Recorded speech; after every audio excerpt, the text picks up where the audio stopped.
C'est à ne plus rien y comprendre avec ce gouvernement qui va et qui vient dans tous les sens sans jamais craindre le reflet d'une incohérence. Car le voilà donc qui proclame vouloir pérenniser les résultats issus de l'opération de comptage physique du personnel de l'État lancée en 2018 afin de, prétendait-il, maîtriser les dépenses publiques dans ce segment.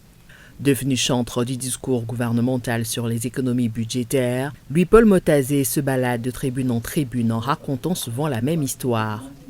On doit être rigoureux dans ce que nous faisons. Nous, on a un ratio que nous avons, c'est que la masse salariale ne doit jamais être supérieure à 35% des ressources fiscales.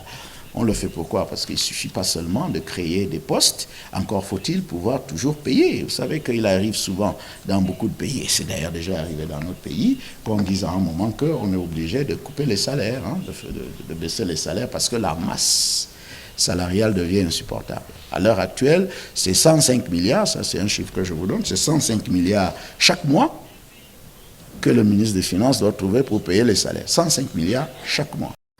La question devrait donc être examinée sous l'angle de la seule logique, car dès lors que les ministres des Finances et de la fonction publique soutiennent d'une même voix une telle baisse effective du nombre de fonctionnaires, par effet de radiation de près de 9000 d'entre eux, c'est mécaniquement à une baisse d'égale importance que l'on devrait assister dans la budgétisation de l'État sur le poste salaire pour l'année à venir, ce qui n'est étrangement pas le cas.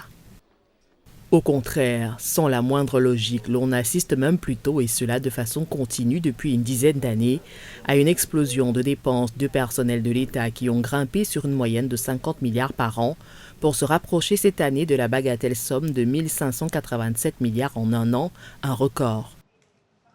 Pour la seule année 2025 donc, c'est donc à une hausse de plus de 100 milliards que les députés ont récemment souscrite. À se demander ce qu'il se passe dans la tête des dirigeants de ce pays, à commencer par le Premier ministre, qui récite des litanies auxquelles il ne croit lui-même pas à un seul morceau.